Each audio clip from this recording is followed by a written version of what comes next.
வணக்கம். நான் உங்கள் Aathira. Welcome to Aathira audio books. ராதையை கண்டு கொண்ட கண்ணன் சீசன் 3 சாப்டர் 40 என்ன நடந்ததுன்னு பார்க்கலாமா? அவள் உறங்க ஆரம்பித்து விட்டாள். இரவு நேரம் முழுவதும் வேலை செய்து களைத்திருந்தாலும் மற்றவர்கள் கேட்டபோதெல்லாம் எனக்கு உறக்கம் வரவில்லை, களைப்பாக இல்லை என்று பொய் சொல்லிக் கொண்டிருந்தவள் இவனது கதகதப்பான அணைப்பு கிடைத்ததும் உடனே உறங்கிவிட்டாள். அவனால் நம்பவே முடியவில்லை. ராதிஷா என்று அழைத்து பார்த்தவன் அவளிடமிருந்து எந்த பதிலும் இல்லை என்று உறுதி செய்த பின்பு மெதுவாக அலுங்காமல் அவளை இரு கைகளாலும் தூக்கி அருகில் இருந்த படுக்கையில் கிடத்தினான். அவளது முகத்தில் உள்ள அழுக்கை லேசாக துடைத்து விடலாம் என்று நினைத்தவன் மெதுவாக அவளிடமிருந்து நகர்ந்து சென்று துணியை எடுத்து வர முற்பட்டான். ஆனால் ராதிஷா அவனது கைகளை இறுக்கி பிடித்து கொண்டு உறக்கத்திலேயே, கியாஷ், எனக்கு பயமாக இருக்கிறது, என்னை விட்டு எங்கும் செல்லாதீர்கள் என்றாள். இல்லை திஷா, நான் எங்கும் செல்லவில்லை, நான் எப்பொழுதும் உன் அருகிலேயே தான் இருப்பேன், பயப்படாதே என்றான் அவளது தலைமுடியை மெதுவாக கோதி விட்டு கொண்டே. அவன் அவளுக்கு நன்றி சொல்ல நினைத்தான். ஆம், அவளுக்கு அவன் நன்றிதான் சொல்ல வேண்டும். அவளால் தான் அவன் இன்று வாழ்வில் முன்னேறி அவனது லட்சியத்தை அடைந்திருக்கிறான். அனைவரும் இவன் தோற்றுவிடுவான் என்று சொல்லிக் கொண்டிருந்த போது இவனுக்கு உள்ளிருந்த உந்துதல், இவனது விடாமுயற்சி, கடின உழைப்பு அனைத்தும் சேர்ந்து இன்று அவன் ஒரு வெற்றியாளனாக அனைவருக்கும் முன்னிலையில் நிறுத்தப்பட்டிருக்கிறான். இது அத்தனைக்கும் காரணம் ராதிஷா தான். அவன் அவளுக்கு சத்தியம் செய்திருந்தான். அவள் வளர்ந்த பின் அவன் நிச்சயம் திரும்பி வந்து அவளை சந்திப்பதாக சத்தியம் செய்திருந்தான். அவளுக்காக தான் அவன் வாழ்க்கையில் முன்னேற நினைத்தது. சுற்றி யார் என்ன அவனை பற்றி அவதூறாக பேசினாலும், அவனை மட்டம் தட்டினாலும் எதை பற்றியும் கவலைப்படாமல் தனது உழைப்பால் வெற்றி வகை சூடியவன். அவனது வெற்றியை கொண்டாட சரியான நேரத்தில் அவனை தேடி வந்தாள் ராதிஷா.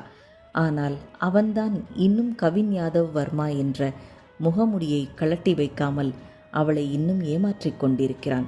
உண்மையில் கியாஷ் ராதிஷாவை ஏமாற்றிவிட்டான். அவனது சத்தியத்தை அவன் காப்பாற்றவில்லை. இருந்தும் ராதிஷா அவன் மேல் இருந்த நம்பிக்கையில் அவனை தேடி பல 100 மைல்கள் கடந்து வந்திருக்கிறாள். கியாஷ் ராதிஷாவிற்கு அளித்த சத்தியம் அவனுக்கு நினைவிருந்தது.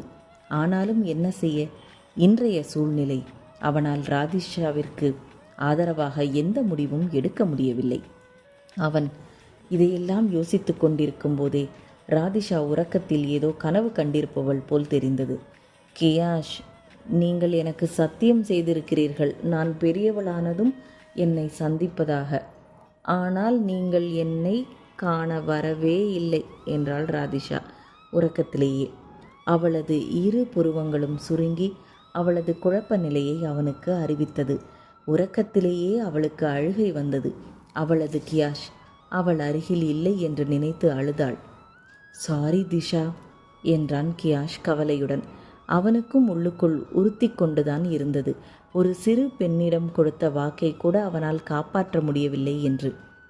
ராமன் அடிக்கடி சொல்வார், அவள் உன் உயிரை காப்பாற்றினாள், ஆனால் நீ அவளது உயிரை காப்பாற்றுவதற்காக உனது உயிரையே பணயம் வைத்தாய். நீ இன்று உயிரோடு இருப்பதே அதிசயம். அப்படி இருக்கும்போது அவள் உனக்காக செய்த எல்லாவற்றிற்கும் மேலாக நீ அவளுக்கு செய்துவிட்டாய். இதற்கு பின்னும் அவளுக்கு ஏதோ கடன் பட்டிருப்பது போல் நடந்து கொள்ளாதே என்பார். ஆனால் கியாஷால் அப்படி அவர் சொல்வதை ஏற்றுக்கொள்ள முடியவில்லை. இருவரும் ஒருவருக்கொருவர் கடமைப்பட்டிருப்பதையும் தாண்டி அவர்களுக்குள் ஏதோ ஒரு பிணைப்பு இருப்பதாக அவன் நம்பினான். அவள் நன்றாக உறங்க ஆரம்பித்ததை உணர்ந்தவன் மெதுவாக அவளது முகத்தை துடைத்து விட்டான். அவன் அவளது முகத்தை துடைத்த அந்த வெள்ளை துணி கூட நிறம் மாறிவிட்டது. அந்த அளவிற்கு அழுக்காக அவளது முகத்தை பற்றி துளியும் கவலைப்படாமல் இரவு பகலாக வேலை செய்து கொண்டிருக்கிறாள். அவளது கைகளை ஈரத்துணியால் துடைத்துவிட்ட போதுதான் அங்கங்கு அவள் கைகளில் சிராய்ப்புகளும் சில காயங்களும் இருப்பதை கண்டான். உபதேசம் எல்லாம் ஊருக்கு மட்டும்தான், தன்னைத்தானே பார்த்து கொள்ள வேண்டும் என்று இவளுக்கு மட்டும் தெரிகிறதா என்ன என்று நினைத்த கியாஷ் அவளது காயங்களுக்கு மருந்து போட்டு விட்டான்.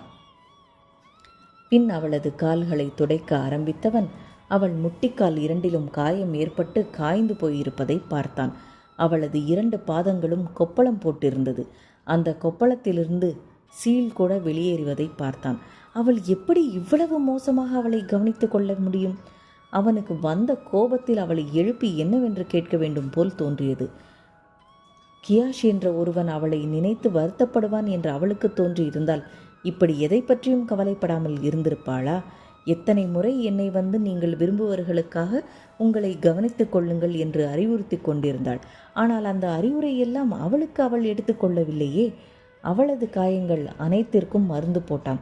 ஆனால் அவனால் சில விஷயங்களை ஏற்றுக்கொள்ள முடியவில்லை. ஏன் இவள் இங்கு வந்தாள்? இந்திய நாட்டின் லீடிங் பிஸ்னஸ் மேக்னட் கிருஷ்ணனின் ஒரே மகள், செல்லமாக வளர்க்கப்பட்ட ராதிஷா எதற்காக அவளது மாநிலத்தை விட்டு இப்படி வந்து நாடோடி போல் கஷ்டப்பட வேண்டும்? கிருஷ்ணனின் செல்லமான இளவரசி ராதிஷா இங்கு வந்து கஷ்டப்படுவதை பார்க்க சகிக்க முடியவில்லை. இத்தனைக்கும் கியாஷ் அவளை ஏமாற்றி இருக்கிறான். அவள் பார்வையில் படாமல் இத்தனை வருட காலம் ஒதுங்கி இருந்திருக்கிறான். அவளது காதலுக்கும் தியாகத்துக்கும் சற்றும் பொருத்தமில்லாதவன். இன்று அவனது வாழ்க்கையில் அவன் வேறு ஒரு இடத்திற்கு சென்று விட்டான். உலகமறிய அவனுக்கு துணையாக போகிற பெண்ணும் இருக்கிறாள். அப்படி இருக்கும் பட்சத்தில் ஏன் ராதிஷா அவனுக்காக இவ்வளவு தூரம் வர வேண்டும்? அவளது வாழ்க்கையை பார்த்து கொண்டு அவள் நிம்மதியாக அவள் குடும்பத்துடன் இருந்திருக்கலாமே. அவனுக்காக அவள் இங்கு வந்து கஷ்டப்படுவது அவனுக்கு சுத்தமாக பிடிக்கவில்லை. அவளது களங்கமில்லா காதலுக்கு அவன் என்ன பதில் சொல்லப் போகிறான்? அவனுக்கு தெரியவில்லை.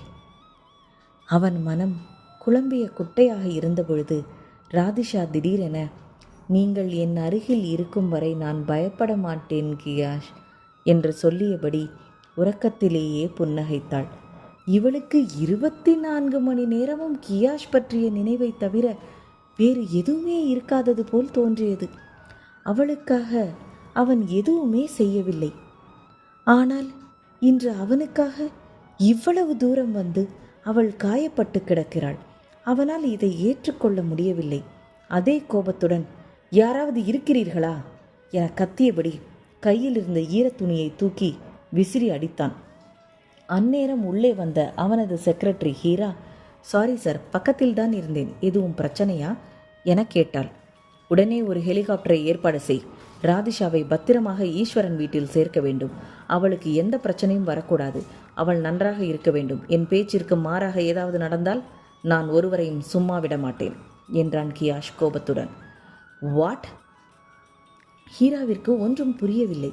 இந்த சிறு பெண்ணை வீட்டிற்கு பத்திரமாக அனுப்புவதற்காக ஹெலிகாப்டரை தயார் செய்ய சொல்கிறான். எந்த இடத்தில் இருக்கிறோம், எதற்காக இங்கு வந்திருக்கிறோம் என்பதே சிஎம் கவின் யாதவ் வர்மாவிற்கு மறந்துவிட்டதா? இந்த பெண்ணை அனுப்ப ஒரு ஹெலிகாப்டரை ஏற்பாடு செய்வது என்பது இருக்கும் வளங்களை வீணடிப்பது போல் ஆகாதா என்று யோசித்தாள் ஹீரா. அதே நேரத்தில் அவனது முதலமைச்சர் பதவியை பிரயோகிக்க நினைத்த கவின் என்ன என்று கொலை வெறியில் ஹீராவை பார்த்தான். ஏற்பாடு செய்கிறேன் சார் என்ற ஹீரா அவனிடமிருந்து நழுவிச் சென்றாள். இந்த லவ் ஸ்டோரியில் அடுத்து என்ன நடந்ததுன்னு நெக்ஸ்ட் எபிசோடில் பார்க்கலாம். Bye viewers.